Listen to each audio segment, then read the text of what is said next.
Yo, I'm Matt, and this is MW Soccer. This video, I would like to talk about my thoughts on the Houston Dynamo and the soccer community here in Houston and in Texas, and some things that I think could help both the Dynamo as well as the soccer community in Houston and in Texas. And, being that this is a channel where I post videos of games that I play here in Houston basically every week, multiple times a week. I thought that this would be a good platform. I feel like my videos, even though this only has however many subs it says, I think more people see the videos than, what it says. So, that being said, I'd like to give my thoughts on some things that I think will probably at least reach the right ears, whether it makes an impact. I mean, people have their own free will and can make their own decisions. But I do think that these, my suggestions could be helpful for not just the Houston Dynamo, but also the soccer community here in Houston and, just developing soccer in the United States and in Texas, but Texas is in the United States. So, okay.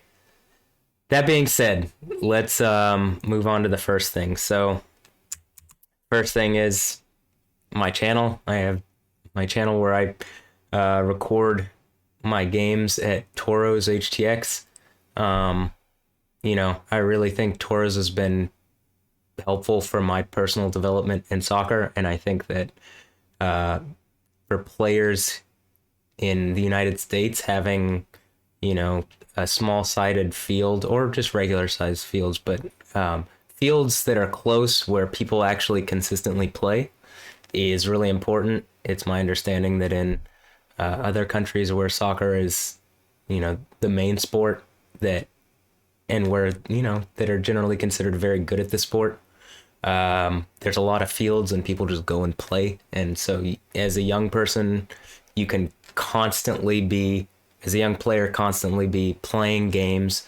And, it gives you a place to test things out and to develop yourself and your abilities and try new things that, maybe you wouldn't try in a some kind of club game or something where the results matter. It gives you a chance to develop maybe some flair or some skills that you might not otherwise have opportunities to develop. So I think something like Toros has been really helpful, and specifically even just filming myself at Toros, like having a vantage where you can see above and or even from the side and like watching yourself. So to any players, I think that it's really key because you can also then compare how you look to professionals and people that you consider really good at the game. So just a preface to this, but I watched some games that the Dynamo played this season, and this was not the Houston Dynamo's best, or Houston Dynamo FC's best season ever. In fact, it used to be that the Dynamo would, pretty consistently be top or winners in MLS. And you can see up until about 2012, 2013, they're pretty high up in the standings consistently. And then around 2014, there was a kind of started to slip down. And then past few seasons, I think people have stopped really watching as much the Dynamo. You can see that the average attendance has dropped. And obviously last year with COVID, there's, not the same. You can't really use that. It's an outlier. But my guess is that this year also, and I don't think you can use this year, but that even if COVID hadn't happened, that I don't think the attendance would have been as high as the previous year. I think that pretty consistently. The ownership of the Dynamo didn't really put, you know, money into like bringing names in that would draw crowds, that, you know, stuff like that. I don't think that's the most important thing. I don't think that's, you know, that's not even what I'm really wanting to talk about. But I do think that it shows like, you know, okay, if you're not doing that, but you're also not developing homegrown talent, then like you're like you have somewhat of an issue. So we'll talk about that too. I just wanted to point out like there's clearly a decline in interest and in, you know, results. And I don't even necessarily think that this is the players' fault. I do think that, you know, we have some good players here in Houston, and the club needs to be run well in order for the players to do well and to, like to get the most out of the players that we have. And so that's something that I think is important. But okay, so like, you know, what really one of the reasons that I made this is like I was thinking that I'm making this video is I was thinking as the season ended, like what could the Dynamo do to get better? I mean, this is the first time I've watched them in a few years. It wasn't good normally. Like what do I think? Like what are some positives? What are negatives? You know. So basically this was my thoughts. The Dynamo can't get much worse in the standings. So like maybe now is time to do some experimenting, right? And see like, okay, maybe better, more than any other time, you could try this out. And this might be like, you know, fruitful. And soccer is a business, right? And so how can you grow that brand or business or whatever? Like, I'm not going to be able to tell you like you need to get these specific players in order to improve, right? You know, in the standings. There are like scouts that do that. There's whole what am I trying to say? Like there's people whose job it is to do that part of things, like build the squad, right? And so in order to like improve in the standings where like that's the goal. And my thought is like, okay, well, you can't get much worse. But one of the things that I think is important, since, you know, it seems to have slipped, is interest in the Dynamo and just like how to build the Dynamo, right? I used to be really interested. I lost interest pretty much completely for several years. And there was another issue that I had with the Dynamo that maybe I'll get into in another video. I'm not going to get into it now.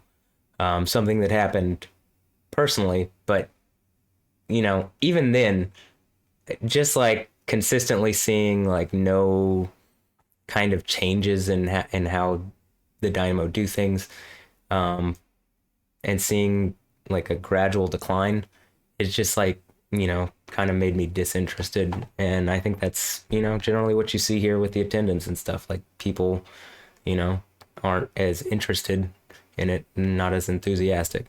And like what could you do to change that, right? And so I had some ideas, and these are just ideas, right? But again, my point is like, if you're ever gonna experiment, this might be the time, right? There are like maybe the new owner has expectations. Maybe like some people have expectations, but I think in general the expectations aren't like that the Dynamo are going to come out and do this kind of thing again where they're winning the MLS Cup. Like I don't expect the Dynamo to come out and win the MLS Cup next year. But I do expect that, if you make some good moves, you might get more people interested in the Dynamo and interested in soccer and like developing, like, for the first time, one of my friends is into soccer, who I've been trying to get into soccer for years and years. And it's the type of thing where it has nothing to do with the Dynamo, but he'd probably be, and people like him are probably the type of people who would be interested if, the Dynamo were making the right moves in this regard, in at least going to see a game in a season, or something. I don't know. So again, here are just some thoughts that I have. And so I'm first going to start with, here's some players that I think for specific reasons would be, good to look at as the Dynamo. Like, I know Pat Onstad is now the general manager. I'm pretty glad about that because, when I first got into the Dynamo, he was a large part of how they were, getting in there and kicking butt and, a good team, right? And so his leadership was part of that, and now he's back. And so I think that probably he can help in this regard too. And he probably, cares about the club a lot. And, while certain things are business decisions, right? Other things are like, well, he's probably also a fan. Like he's, probably felt for a long time like home and something that he wants to develop. So this might be something helpful. And there's going to be a new coach. I'm not going to give advice on who I think should be the new coach. I'm not going to give advice on, too much. But these are some thoughts that I have. So like players, I think there are some players that if the Dynamo picked up, it would be fruitful. It would be wise decisions, even if they don't come and like play to a level where they are like, player of the year in MLS. It would still help the Dynamo, I think, these players specifically. So this is why I'm going to say this is because, well, let me get into it and it'll make sense. Okay, so this guy, Matt Sheldon, has a YouTube channel with 460,000 subscribers, right? And real fast, let's look at how many Houston Dynamo FC have. 17,400 subscribers. It's not nothing. But, as an individual who's not even playing in the MLS, Matt Sheldon has 460,000 subscribers. That's multiples of what the Dynamo, it's like order of magnitude higher than what the Dynamo have. Like even if the Dynamo had 10 times more subs, they would still only have 174,000, right? And so just in the idea of like how many YouTube subscribers, like how many eyes does this guy have watching him seemingly week in and week out? A lot more than the Dynamo as a team, at least on this platform. And so, I also thought, well, what about Instagram? 145,000. All right, well, what about Matt Sheldon? What does he have? He plays for Tulsa FC in the USL. Okay, he has 203,000. So he has like 50,000 more as become elite and his brand than the Dynamo have. And this is a brand that he developed himself. Like I personally have watched his stuff for a while now. I think he's got a great story. He has a cool brand here. And something that I think you can't overlook is like in 2021, having like a social media following that's this big in the soccer world, right, is like in and of itself a valuable trait. Just like if he was insanely fast and good on the ball and could, just score goals at will. Like, especially considering this is like a business, right? This, like, as an individual, is something that should be looked at as well. Obviously, can he perform on the field is like an important thing. And like, is he able to keep up at the MLS level? And, I think you could probably figure that out pretty quickly. But my thought is just taking a risk to like look at this player. I can't imagine it's much risk. That's why I'm saying it this season. If you're ever going to experiment with something like this would be the time to do it. Because it's like, I don't think that in the standings, the Dynamo could do much worse, right? And I don't, I'm not trying to be harsh, but like, this is the time to experiment. That's what I'm trying to get out. So, there's some really good things about like some of his popular uploads, like his top 3 videos have millions of views, right? Like all these videos have millions of views. I don't think the Dynamo probably have one video that's even close to that many views, right? And so, dude, like Matt Sheldon has like half the followers that MLS itself on YouTube has, right? I mean, my point is like I can't see how this isn't like clicking in someone's head like, oh, we should pick him up and like support his like videos and his development and stuff like that because of the eyes that it would put on us, right? Like, if to give an example, Tulsa FC. I have family in Tulsa. Tulsa growing up, one of the few places that, I go pretty consistently because my family is up there. I didn't know anything about Tulsa FC. I didn't know Tulsa FC existed, right? Until Matt Sheldon signs with Tulsa FC. I've seen more Tulsa FC this year probably than I've seen the Dynamo. I mean, just in the fact that I watch a lot of his like analyzing every touch, you can learn what does he look at? What should you look at? Like his player, right? And that even goes similarly like with he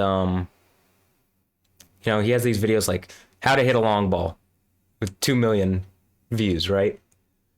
You want the guy who, like, when you look up on YouTube how to hit a long ball or how to do this or how to pass or whatever, you want that guy to be on your team, right? As like a professional team, because of so many eyes that then see like, well, I learned how to hit a long ball, or I learned how to, I learned some key things as starting as a player, as a young player. I learned about that from this guy who played for this team. And I just remember, like, in my head, I always saw the orange jersey that he was wearing. And I always thought of like development and like soccer. Like when I thought of soccer, I thought of them, right? I think it's a wise idea to look at it like, even if you hired Matt Sheldon as a player and he didn't perform, he's still going to give you so much more coverage as far as like eyes looking at him than like your average player, right? Most players aren't going to bring eyes to you unless they're like a well-known commodity already that's scored goals and then you have to pay tons of money. Matt Sheldon, you probably don't have to pay an insane amount of money. I'm not saying like bring him over and, don't pay him, but he probably isn't looking for a multi-million-dollar contract. In fact, almost assuredly he said so. He's like, I'm looking for an MLS team. I'll do what it takes, blah, blah, blah. This is the kind of guy you want. I can't see how it would be an unwise decision to overlook the value that someone like this could bring and someone like this is channel. And the most important part of this is when you do bring him, or if you do bring him, right, you don't stop him from doing this kind of stuff. You don't look at this stuff as like a nuisance. You look at it as like clearly in your business interests, in your interests as a business, as a club, as a everything. This kind of thing is super valuable for you. I can't stress it enough. I don't know how to put it into other words other than what I've said. It's valuable for you. What he's doing is valuable for you as a club. I'm sure Tulsa FC didn't realize, maybe they do realize how Matt Sheldon has helped them off the field as well. Again, just brand recognition. Had no clue. Tulsa FC. I know they've rebranded recently.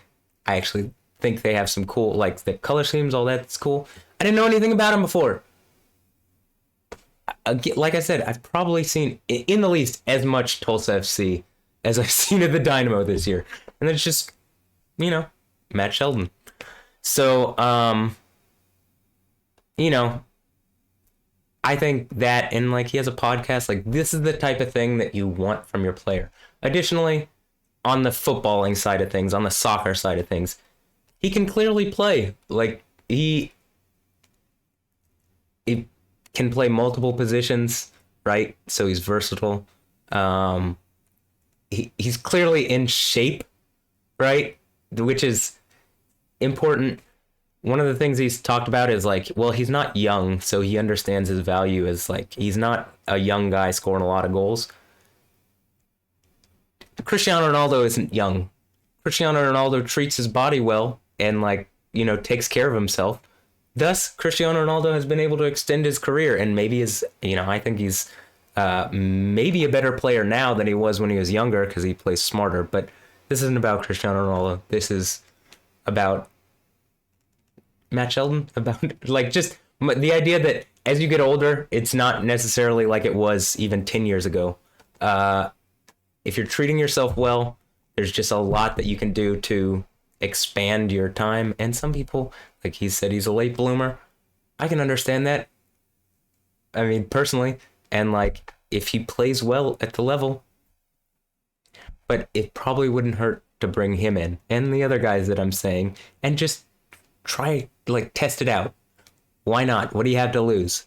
Nothing. That's why I'm saying this. That's why I'm doing this. The Dynamo have literally nothing to lose by trying this out. Particularly this this upcoming season, this off season. This is the time to do it. No expectations, no whatever. Experiment now. If it pays off, it pays off. Huge. If it doesn't pay off, you haven't really lost anything, have you? No. Okay. So, bring him in, pay him well enough. You want him to be able to comfortably make these videos and maybe even improve these videos. You want to support him as he makes these videos.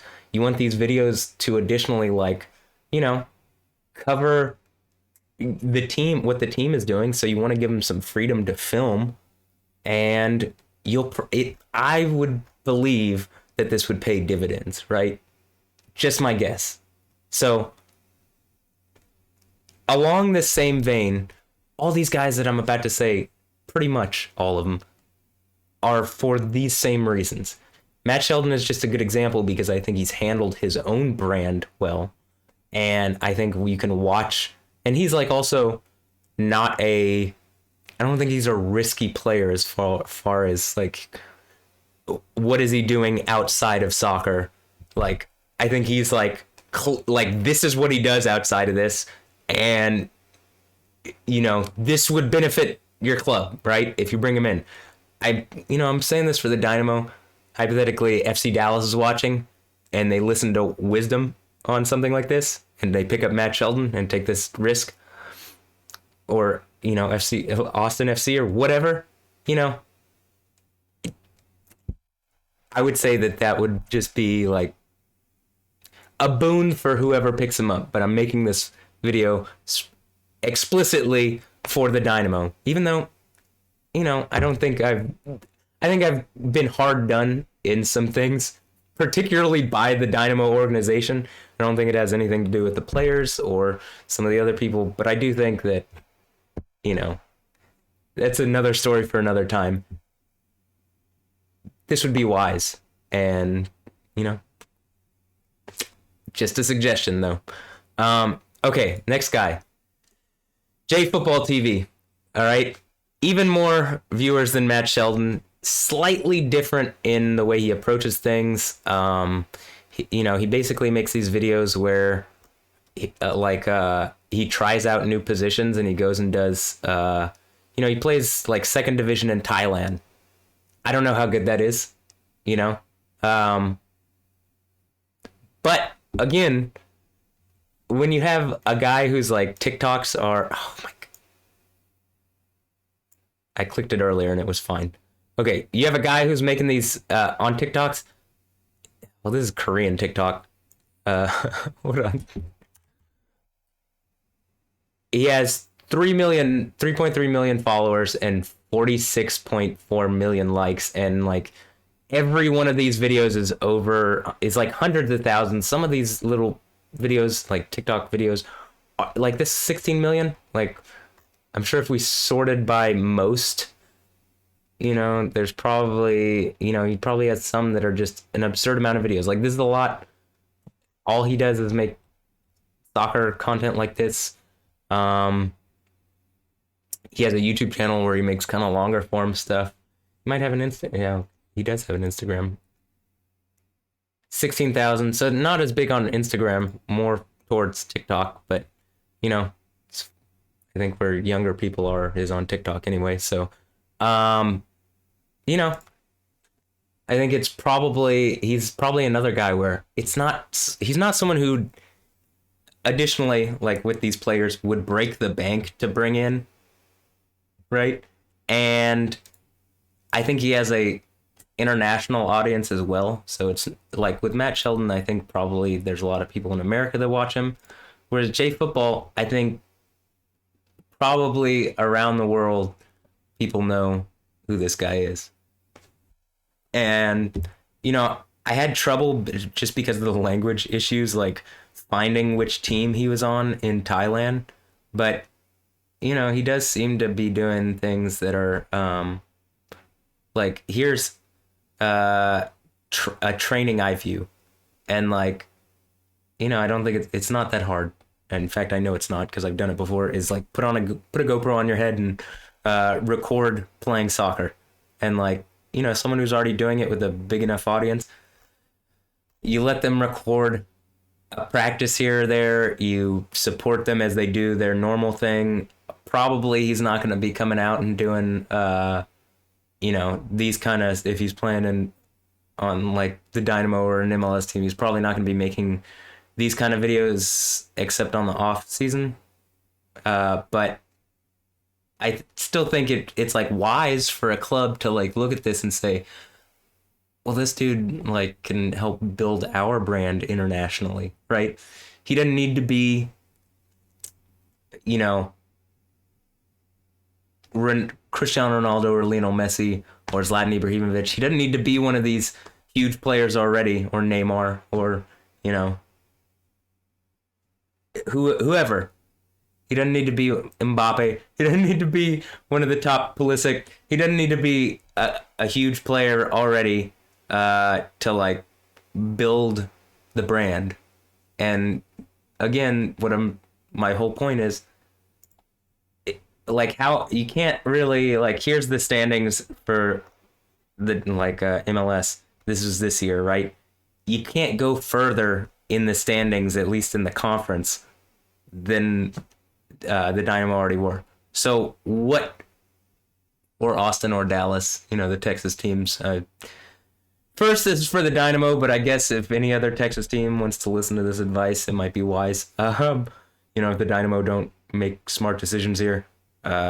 So this is probably something that you would look at and say, oh, okay, well, he's right. Like, this guy has a bigger following than we do as a club, this player. And he's like, I'm sure he wouldn't be millions of dollars to bring over. Again, I think probably he's not getting paid an insane amount in Thailand. So, right, if you pay him a reasonable wage and allow him to continue to make these videos, I'm sure you could get him, right? And again, I'm not suggesting players that I don't think aren't good enough to at least like be on the field, right? Does that make sense? So he's the next guy. All right. Um, William Akio. And I'm subscribed to all these guys on my personal like channel that I don't use for putting up videos really, at least anymore. So that's why it says subscribe here. But I'm subscribed to all these guys. That's why I'm. It's one of the reasons I'm suggesting them. That's one of the reasons why they're on pages. It says like soccer players I'm subscribed to. You know, again, I have. If you click here, you can go to switch accounts. I have multiple YouTube accounts for that reason. So, anyway, here's another guy, William Akio. So, started watching him a few years ago. He's a player who was playing at UT Rio Grande Valley, RGV, which the Dynamo, I believe, has some kind of connection to, right? Being that there's a connection to the Toros in Rio Grande Valley. So, you know, I have no clue whether he's done any kind of trial or whatever, but I do know that he's someone who I've watched and I can clearly see development in his play. He's clearly driven. You know, Matt Sheldon's driven too. Him and Matt Sheldon have done a video together, which I think is good for both of them. William Akio didn't have this many followers only however many months ago that I was watching him. And, you know, now he's a professional. He has more followers. But when he was just a guy at UTRGV, he had like maybe a couple thousand, maybe not even a couple thousand. Maybe he just had like 1,000 something subscribers. And, you know, you can see the development because people are interested in stories. That's one of the things that I don't think the Dynamo has done well since the first group of guys that were in Houston, right, playing for the Dynamo, since the like Earthquakes moved to Houston and, you know, became the Dynamo and became the MLS champions. Like the Dynamo have not done story well, and like I don't think the rebrand has benefited in the way that probably they wanted. And, you know, I think that this kind of thing where, okay, he's been in Texas before to play college soccer. So, you know, he probably isn't opposed to playing in Texas, right? He's got called in to play for the South Sudanese national team, which is, you know, that's cool. You get to follow his development. Look, J Park, Asia, internationally Asia, right? You know, he's Korean, I think, and then he's playing in Thailand. Like, you know, you have a market where, oh, it's a market. And I'm trying to make this make business sense. But I mean, even just the fact that he's a guy on YouTube that you can watch that people from all around the world probably watch. But like specific markets that you'd want to develop, right? Okay. William Akio is, and I've heard his name pronounced Akio by announcers, but I think it's Akio. Africa, right? And, or Canada, I suppose. But he's playing in Canada now. He's doing well. He can do a backflip. That's just a kind of a funny thing that I'm saying. But, like, he's clearly got some, what am I trying to say? Physical characteristics that, you know, you can't just teach. It's like, or develop as well. Like, he's clearly got some physical ability. He can play well. Both him and Matt Sheldon are like, they want to improve. I don't think most professional soccer players at the level of MLS probably don't want to improve, but like just watching him and his development, like you can see his first videos, right? If you click and you go back, like you can literally see the dude's improvement from his oldest videos, right? And you can see how he's developed. And that's what I'm talking about, where it's like a story, right? That's something that people like, right? If your brand can mesh with that, it, I believe, can only help your brand, right? So again, you want to enable these guys to do this kind of thing. And, you know, I think he plays Warzone, which this is an aside, but the last thing I'm going to talk about is esports, but like you know, you can see he has a Twitch page. Like he's a dude that a lot of young guys I think could probably identify with, a lot of young soccer players, and like, you know, identify with his grind and like getting better. And like, you know, just watching him, he's clearly gotten better. I think he can probably, all the players that I've said, you know, I think can probably hang at the level of MLS, or at least play on the practice squad and get better, right? And you have, you know, again, social media reaching all around the world that is like good for your brand. Okay, next guy. I think he played at UTRGV with William Akio, but JodabeniTV, or Jodabeni. You know, it basically very similar. William Akio,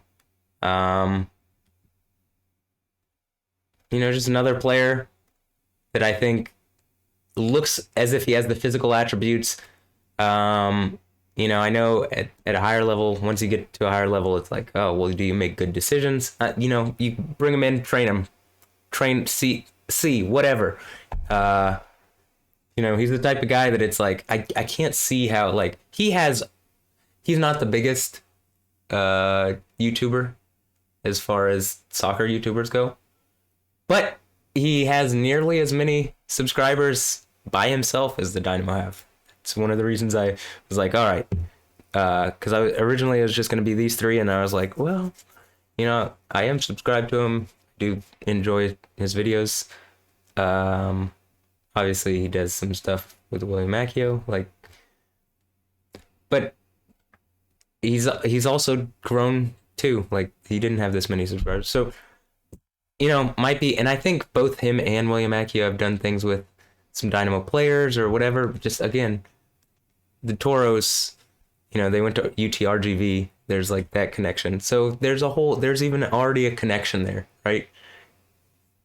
He's wearing orange in this picture. Like, might be wise to like, all right, you know, and again, just like a physical characteristic, just like a playing, just like highlights or whatever, like things that teams and scouts should be looking at. Like, maybe scouts, it doesn't click to them, but like the team, whoever's like, you know, this is a business, we need to, you know, do business decisions. This is the type of guy, like, these are the types of guys where it's like, this is a better business decision, even if it doesn't play out on the field. The business decision 100% is there. More so, like, again, I can't stress this enough. Basically, all these guys have bigger followings individually than the Dynamo has as a team. And the Dynamo have been around for how long? And there's probably a team, there's like a social media person, like, who does the Dynamo thing. Like Matt Sheldon, this video is a year old. It has 2 million views. Matt Sheldon has videos with more views than this. And this is probably the Dynamo's biggest video. It's my guess. Like, let's see. What is the most popular video?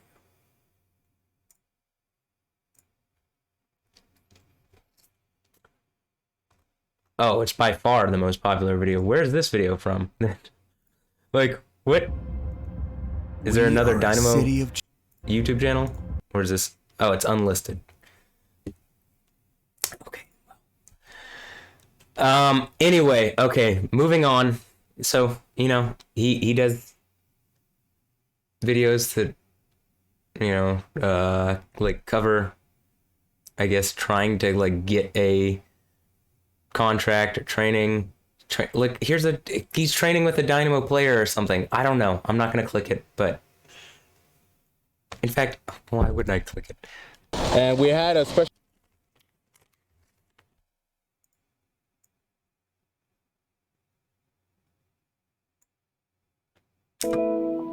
So, playing with a guy who, you know, I think this was during the period that I didn't watch the Dynamo too much, to be honest. So, I don't even really particularly recognize his name. I mean, I kind of recognize the last name, but as a player, like, you know, he's not someone that is like coming into my head as like, oh, this guy is you know, like a Dynamo player, right? But he like clearly already there's like a connection, RGV doing this, like these are the types of guys where again it's a business decision, right? Like people want to talk about soccer being a business. It's like, okay, this is a wiser business decision than getting, sometimes players that are like, are better and are gonna do good play, like score. They might score a couple goals, but it's like, all right, they end up not panning out overall and blah blah blah or whatever, and they just get dropped, or they don't. I don't know. Something happens. A guy like this, it's like, and guys like this just seems wise to me. And this, I'm already probably longer in this video than I want to be, but I guess I'll just cover this. All right. Now, I play here in Houston, right? That's why this is mostly directed towards the Dynamo. One of the guys that I play with a lot, I'm just literally going to mention him as like, I've seen him play, and I've also seen, like, recently we've had literally a Dynamo player come out and play a couple times. And, like, one of the most consistent goal scorers that I've played with I would say the most consistent goal scorer that I've played with at Toros is the owner's younger brother. And he's the kind of guy that, like, I think there's not really as much like ramps into like the Dynamo or whatever, it even if you're good, it's like hard to like USL 2, but it's hard to like get seen or whatever. And I think it can be kind of unmotivating. But like he's someone who just on a level of like, okay, he clearly is good. Like I've seen him do some things that are just like, wow. And again, I've played with like college players, like guys who are really good in college, guys who are Dynamo guys, right? At Toros, right? Like former players. This guy is someone who clearly like is playing at a high level consistently as far as, what Toros is. And like, one of my wonders and one of my thoughts is like, all right, if a team actually was like, well, let's bring him in and like train him, and obviously he has to have the drive himself, and he didn't ask me to do this or anything. I just, I was making this video and I was like, well, definitely seen him do some stuff that is just like, man, this guy's good. I'd like to see what he could do against higher level opposition, because like he makes, some of the guys at Toros just look like children chasing the ball. Not to, raise his ego too much, but I mean, it's like, that's the kind of thing that I think is interesting. So, okay. This next portion,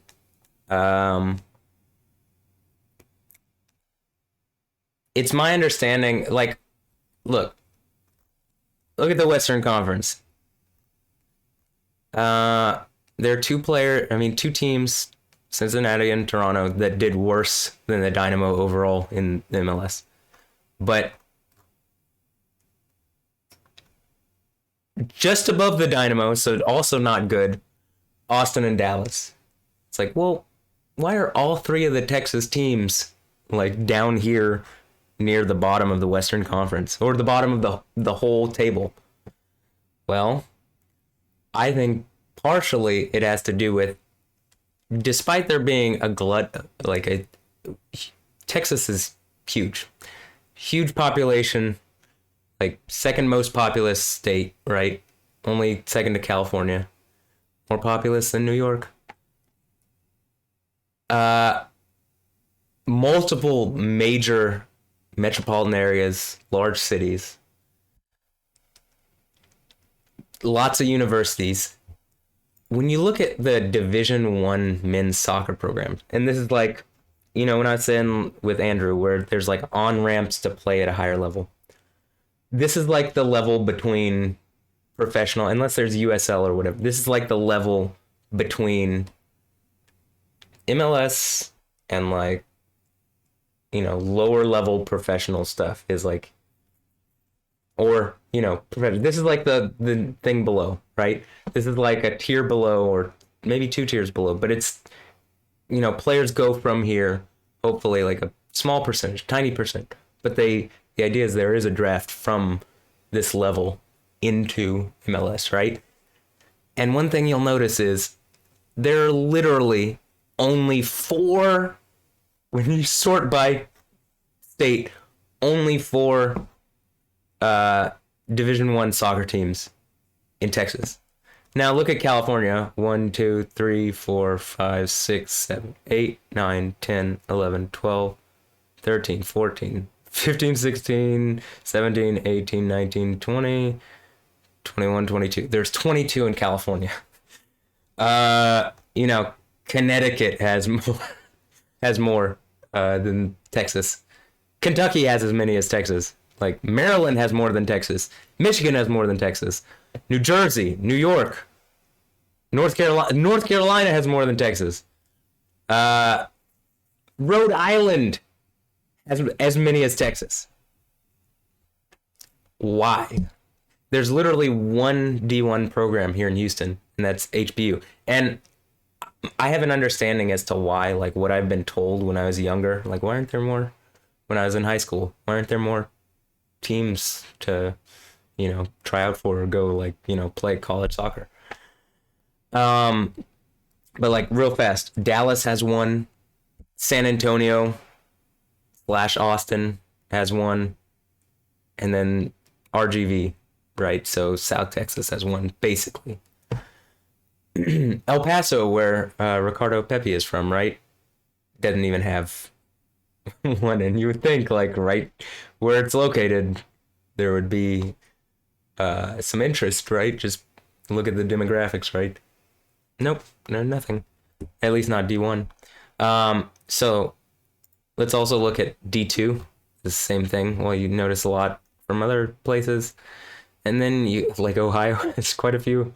Let's look at Texas. Well, Texas has its own conference. This is D2. And you can see it's like DBU, Lubbock Christian, Midwestern State, St. Mary's, Texas A&M International, UT Permian Basin, UT Tyler, West Texas A&M. That's it. And then there's quite a few D3. I went to UT Dallas. UT Dallas was D3. Another thing that I noticed is while I was there, some of the best players that I know, like I watch them play against the D3 players, and they like make some of the D3 players look bad. Like, when we're playing like, so we're just scrimmaging, or, we're doing club and they come out, or like one of the D3 players would come out or whatever. Or like, guys, I would play on the club team. I think while I was there, one of the guys who played D3 started the club team, and I was part of the first group of club players, which it was like you still had to try out. It wasn't as demanding as D3, but it was, it was still a select group, and there were some really good players. Is like when at a certain level, it was just like, well, they prioritized like being able to run over your skill. And it's like, I can understand having athletic ability is important, but there's a certain point where it's like, all right, these guys are clearly like would help your team, and they can run. Like I've seen them run hard and fight hard and play hard. They just might not meet the level of physicality that the coaches are looking for.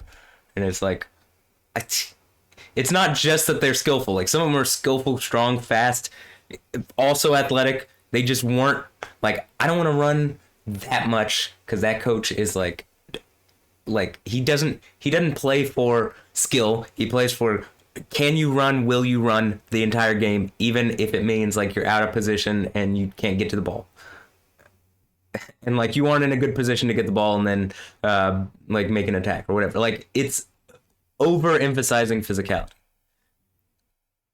You know, it's just one of those things where it's like, well, so we have a bunch of good players who probably could play, and especially if they're playing week in and week out, are going to be at a level where they are fit enough, and yet like being over fit is more emphasized than being good, which is, you know, you don't want that. So there's, you know, a number of D3 teams here in Texas, but there's a lack of D1 and D2 teams, from my understanding, because this is my understanding, and I don't want to make this political or anything. There's a law in Texas called Title IX that requires like universities to spend as much on women's sports as they spend on men's sports. I think this is what I was told when I was younger as to why a lot of these universities don't have, like, especially the big ones, don't have soccer teams, right? Like you don't see UT Austin or Texas A&M in College Station, or even U of H, or like, you know, some of the bigger universities. Like you don't see Texas State. You don't see Texas Tech. I don't think even you see Baylor on here. And it's my understanding that there has to be like an even split of money between men's and women's sports. So like if they're spending this much on men's sports, they have to spend that much on women's sports as well. And that by spending a certain amount of money on men's soccer, in addition to like football and whatever, because football, like hand egg, but like American football is the popular, you know, sport here in Texas. And I like football, but, you know, I don't play it, and I don't think I have the physical characteristics but a lot of people have soccer physical characteristics. Texas is like, you can see the way FC Dallas sends out players. Like I'm pretty sure Weston McKennie and Chris Richards, and I think some other players have come out of the FC Dallas Academy. They went to Bayern Munich to practice and train. Then maybe they got bought or sold or whatever. But you can see that a lot of talent comes out of Dallas/Texas. But you know, there seems to be this gap between, like, you know, youth club level and professional.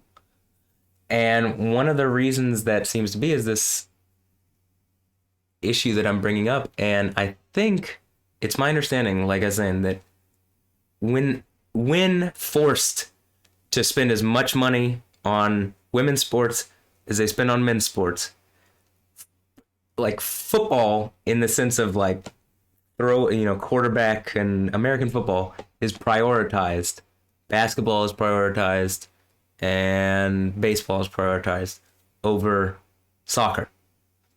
And so when they spend a certain amount of money on that already, they can't. And again, if I'm wrong about this, I'm wrong about this. This is what I was told when I was younger. And I mean, I can understand, like, it makes sense if this is the case as to why they don't, I mean, to a degree. Then if they want to have, you know, not spend, because then whatever they spend on men's sports, they then have to like match into women's sports.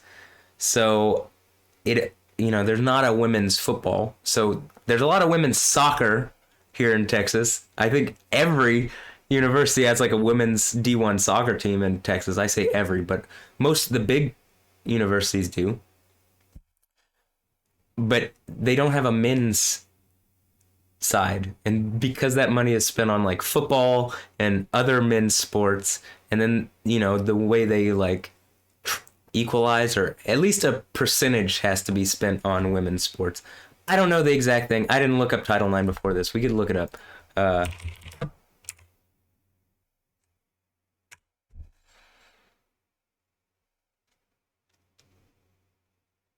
And this is not me saying that Title IX is a problem, but it's me pointing out as my understanding as to why a lot of these schools have decided, well, we're not going to do this because it's more money than we're going to spend on. We're not going to spend it on men's and women's. If we do it on men's, we got to like put it into women's as well. We might as well just not have the men's sport. And like, I think that's a little kind of shooting yourself in the foot. If there's a sport that's popular all around the world except in America, and you want to build and it's popular in America, but there's this gap, especially in like Texas and, I think some other places between, one league and the next, or I mean, one level and the next. Anyway, you just don't have, like, our biggest schools in Texas don't have teams. I feel like the MLS specifically, the teams here, these three teams, should be working together because it's in all of their combined interest to lobby for like soccer teams at the universities, right? Because you have a lot of local talent in these places that they just don't have anywhere to go, so they have to go out of state. They have to go. There's a concept in education, I think, brain drain. Well, this is like soccer drain. People have to go elsewhere if they want to play at a higher level. And so they do. Or they just stop playing. Thus, we don't have, in Houston, the reason I was bringing up the soccer communities, most of the players who were like college players didn't play college soccer here. They played elsewhere. Like they come back here and, they might have someplace like Toros to continue playing at some reasonable level. But there's not a place in Houston, really. HBU is the only one, right? That they can, that is developing these players. And I think personally, I think that's a huge problem that hasn't been addressed or like engaged properly. And I've brought up Title IX because, again, when I was younger, that's what I was told. Otherwise, I have no idea as to why these schools would not have like any kind of D1 or soccer team, men's soccer team, that is. It makes sense that they should, because how big Texas is, how big the sport is in Texas. And yet there's just like some of the best youth teams in the nation are here. And then there's just this gap between those youth teams at a select level and then like professional. Thus, the professional game, I think, suffers because there's just not as much talent in the region. And like, homegrown players can do well. Again, Ricardo Pepi's playing well in Dallas, but like Clint Dempsey is from Nacogdoches. I think he played club sports in Dallas and then where'd he go? New England Revolution or something? Like, I mean, it makes a lot of sense that we have some of the best players that America's produced, and yet we can't get them to clubs. Like, you have to be really good to then get in it. But there's some players that aren't as great when they're younger, and then like something happens and they click not just to the next level, but beyond that. But they don't get that chance because they aren't playing. You see what's happening? You see what I mean? So it's, again, like, I think it's important for developing homegrown talent for, and maybe not in the way that MLS calls homegrown, but for people, for real, like, these people are from here and they play here and, they were developed in this system here. We just lack that here in Texas, really. I mean, to a degree that California or even Pennsylvania or whatever, and I'm not saying this to like slight any of these places, but we should have more, being how big we are. And the financial resources that Texas has, all of this. So I think there needs to be some kind of something where it's like MLS works with the state, or, something is figured out to, like, put some impetus on developing college level players. Simple as that.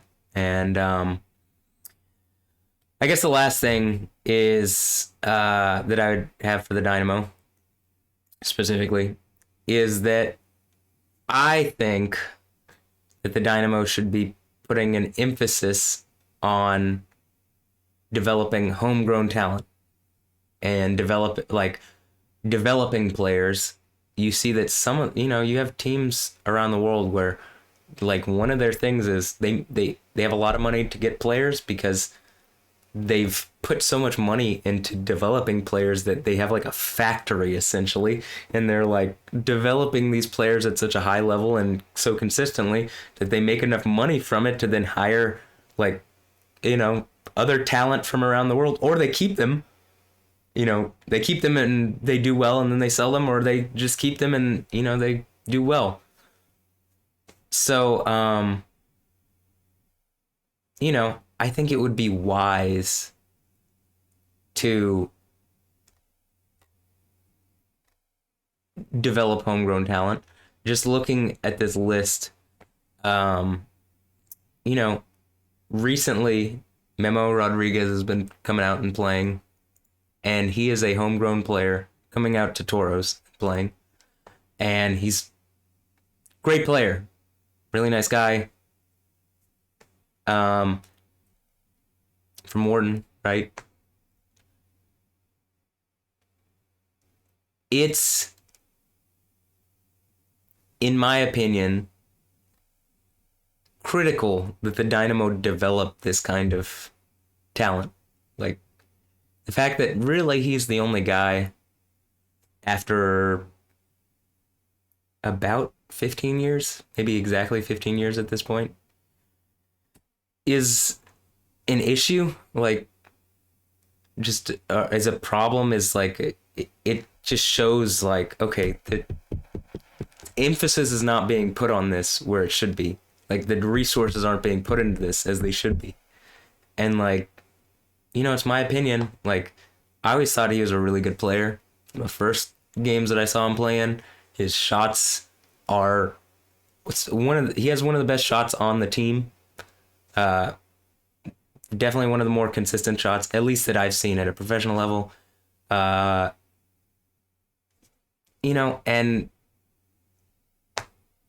it just makes sense that you would develop players, right? That's something that you'd want to do, is develop talent. And I can see that there have been improvements made as far as the Dynamo doing that, just because, like I can see that it's something additionally that's been, like, focused on, but I think it should be focused on more, and more resources should be put into it in order to have, players like Memo, where you're developing the talent that, like, ultimately it's, again, a good business decision. And, I'm assuming a lot of the players who are developed by the Dynamo, if they don't get picked up by the Dynamo or something, they don't really have a place to go. You know what I mean? Like, there's not, like, they could go play college elsewhere or in one of 4 D1 schools here in Texas. But other than that, it's like, okay, well, they either have to be good enough to make it or they don't. And it's like, some people don't do well away from home when they're young. Some people, like, it's different. But if you can empower the ones who do, instead of, like, they basically have to be at a level or they don't make it, you can probably reap the rewards. So anyway, these are my thoughts on all of this, as someone who, I'm just a guy, right? At least in this regard.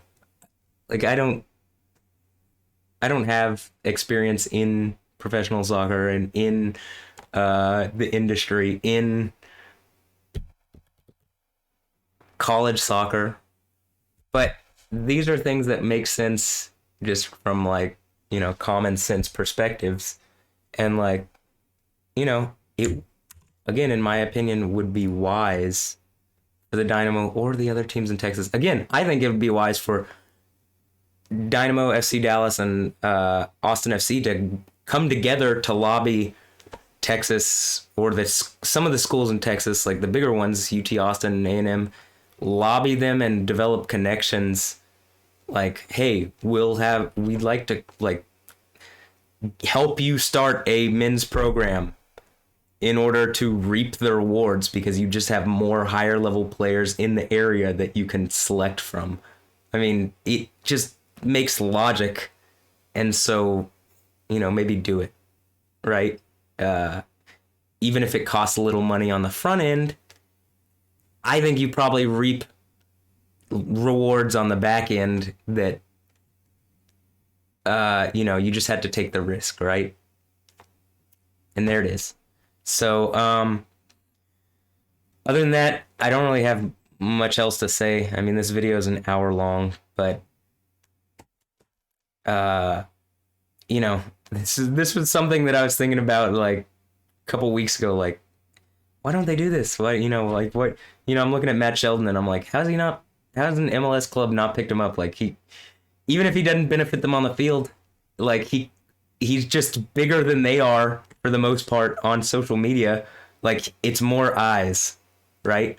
Like, I think every one of his videos every week gets more views than almost every video that the Dynamo put out as an organization, right?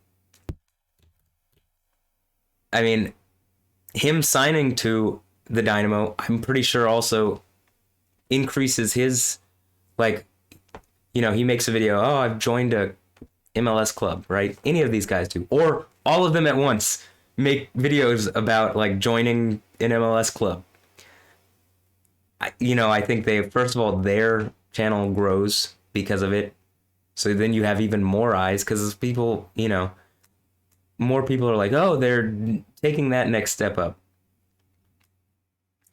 Right? And then that's more eyes on the club. So it's more eyes on the brand. Like, and more eyes probably that are just like, well, I want to see this person do well and develop, and, I like their videos, so I'd like to see this club do well. Again, I don't really have any interest in FC Tulsa as like something that I grew up watching. I wanted to see them do well because Matt Sheldon was on the team, right? Does that make sense as to why you would want, Matt Sheldon, William Akio, JFootball, like JodabeniTV, like something should click where you're like, oh, well, they would grow our social media presence significantly, probably. I guess the last part. This is the last part. Esports. I saw that there was some like signings as far as Dynamo Esports. In my opinion, it's like a very easy way to branch off the brand. Like, I remember the Rockets were looking at doing something like this, and I don't know if they ever did, but it would make sense to me if the Rockets, I mean, if the Rockets were looking at it, that the Dynamo would also like look at maybe branching off into some esports stuff. Obviously, they do some FIFA stuff, but it's like, if you have your players playing and they play like Fortnite or Warzone, I mean, some games maybe are more violent, but I mean, plenty of young people play Warzone anyway, or whatever the game is. Like, it's just, not every, I don't know what to say about that. You can say your own parameters there, but it's probably wise when a game like Warzone has like 100 million accounts or something, that like, if your players are also like on like Juju Smith-Schuster, right? Then Juju Smith-Schuster, am I saying his last name right? Is that even his right? Juju Smith, right? And Odell Beckham and some other players that I've seen have played Warzone, I'm pretty sure. Like, Odell Beckham played with Dr. Disrespect. It's just like you have guys that are professional athletes, so on their stream they could have like whatever esports, just like a Warzone streamer would otherwise have like Optic or whatever, like you just like Scump, who's a Call of Duty player, has like a green background, and Optic is like, I think he plays for them, and so like the general theme of his videos seem to be very green, and it promotes his brand.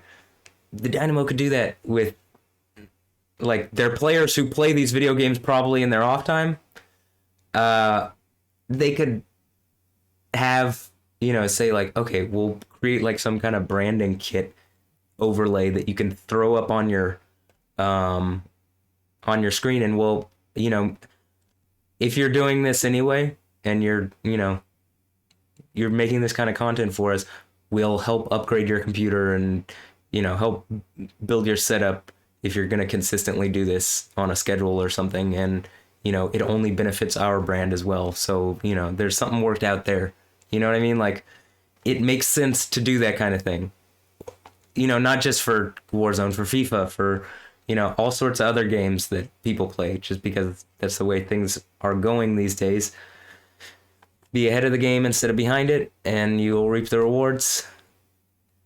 That's what my thought is. So this has just been a video of my thoughts on like the Dynamo, what the Dynamo could do. I'll probably make other videos in the future. Like, I think there are connections that the Dynamo should make with like the soccer community in Houston that they don't, that like makes it seem that they're really disconnected from Houston. Like last owner was from LA, and then he sold it to a guy from New York. And so it didn't feel like a Houston thing.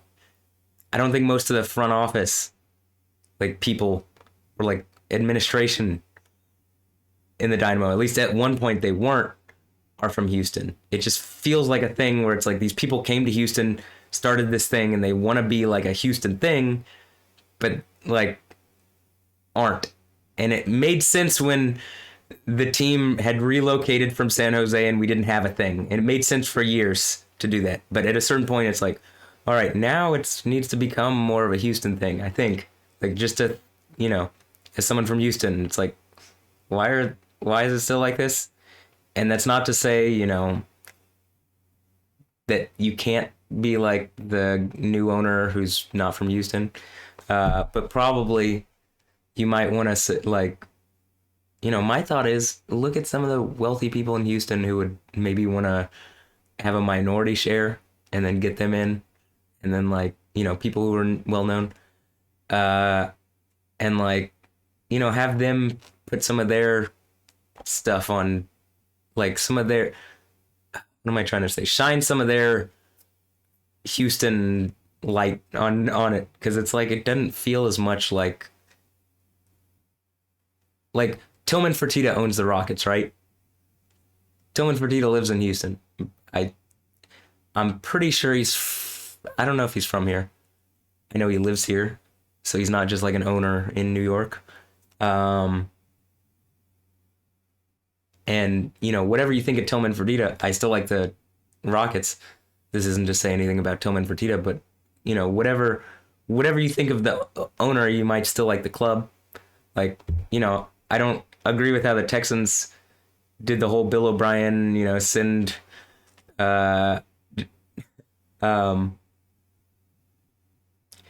Hopkins away thing. I didn't think that trade was wise. I didn't think a way they handled a lot of stuff, which ultimately led to one of our most famous players, or one of our longest term, like JJ Watt leaving, right?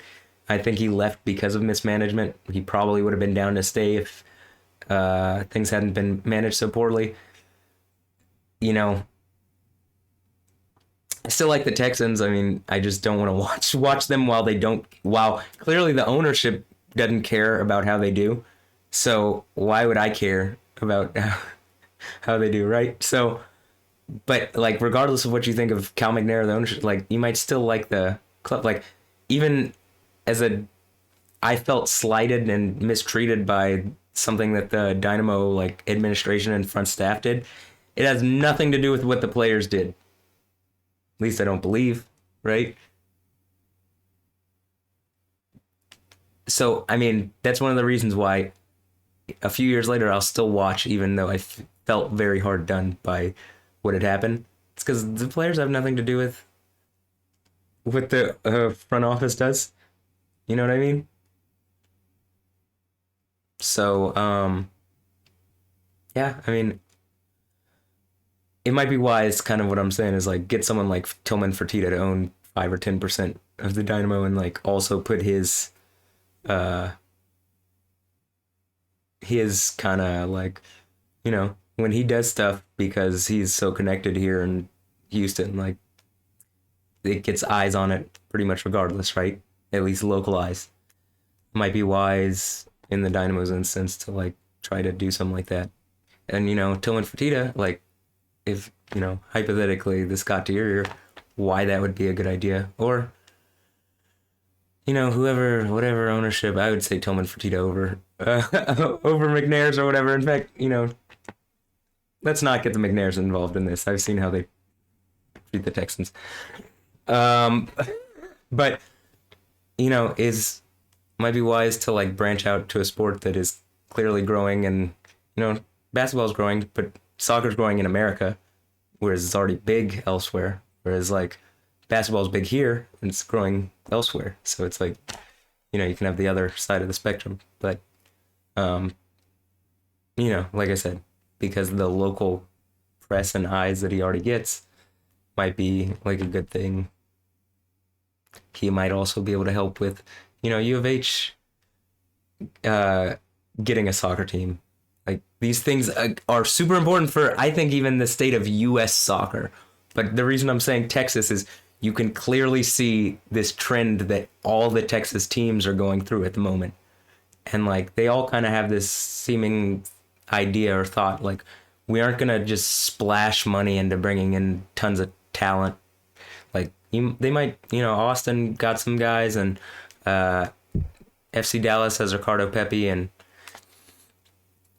yeah, but it's not like LA getting Slatton, you know what I mean? Or Miami getting Gonzalo Higuain or Matuidi. I mean, it's kind of a different thing.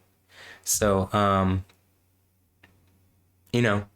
these things would be wise. So let's go over that one more time. Like the key points to this. So I'm going to make a chapter markers at different parts. This is the final summary of everything. The key points. The players that I named have bigger social media followings for the most part than the Dynamo, as large, seemingly, or nearly as large as MLS itself. Wisdom would dictate they are in the least smart to pick up and have on your practice squad. Like it's just a smarter business decision than maybe people. It's maybe too big brain or something, but probably not. It's wise to do that. Do that. Pick up players that like expand like they would literally, I think, expand the league's like repertoire, like their brand image, let alone like any individual club that picked up one or all of those guys that I mentioned. I mean, come on. Next, college soccer in Texas there needs to be some development. There are too many large schools in Texas. Like the major schools in Texas don't have soccer teams. That's not the case seemingly anywhere else in the country. I think it's hurting Texas and the soccer community in Texas, specifically in Houston and Dallas and Austin, where there are larger groups of people and where there are larger schools. Fourth, I mean, this is a 3. Third, esports. It's very easy to like, have your players that are probably already playing video games, especially your younger players, have your stuff on their stream as long as you make sure. This is I don't care what they do, but it'd probably be wise to also set some rules like don't act too wild on stream, but I think it would help your brand in those regards, like just having like this esports brandy, like what I don't know how to put this into words better than just having an overlay with the brand on it for guys who are probably already playing the game. It's not hard to stream. It's very easy. Like it's not hard to learn. Do it. Fourth, last but not least, is like just be more connected to the Houston community as the Dynamo. Like a lot of this stuff seems to be kind of just done for show. And well, yeah, I mean, I guess it's helping Houston. Like I saw some stuff being done at Yates. Like as someone who plays all the time here in Houston and who has, other than the stuff that seems like kind of just branded events that the Dynamo want to get into, like the actual organization doesn't seem to like take an interest in developing the soccer community here in Houston. And it's like those are built-in people that would want to go see your team. Like it's like if you get a little interested in them, they'll get a little interested in you. Does that make sense? Like I think they're already like interested in the sport, but it just feels like they're less interested in coming out and seeing that stuff. And like it's great to see Memo at Toros. Like that's something that you wouldn't expect. I think it's literally, in my opinion, it's incredible because it's like a professional player actually coming out and like playing. I also think the small-sided nature, probably if you have enough good level players, it's like it keeps in the off season. It's a way to keep sharp. I mean, just actually, like, doesn't Thomas Tuchel like say like you can only play within a small area and you got to play with a smaller ball? It sounds a lot like five-a-side to me. I mean, and so I mean, it just seems smart and like, I think it's a way to develop interest amongst people who are already interested in soccer in Houston. Maybe would get more interested in coming out to Dynamo games and or like being more interested in the club. So that's all I have to say. I might make a video at some point relating to like what happened with the Dynamo, if that's not already really public and obvious. As I'm saying, I think more people than just the 47 subscribers are gonna see this. But anyway, maybe like think about some of the things. Even if all the ideas that I have aren't that great, I can at least say that like Matt Sheldon, like bringing a bigger brand as an individual who's playing in the USL to the Dynamo, a bigger brand than the Dynamo seem to already have as far as like social media presence is concerned. I can tell you that that's just a wise idea. Like there's no reason not to. It makes more sense than I can't stress it enough. I can only say that if you don't do it, you're missing out on a huge opportunity, especially on a year where you don't have too much expectations on you anyway, going into next year. So, again, it's the time to experiment. Probably wise to experiment now. Other than that, I hope you've enjoyed this video and my thoughts on what the Dynamo can do to build their brand and maybe build a better team and maybe build like some connections here in Houston and repair an image that has been created over maybe in the more recent few years that has disconnected them from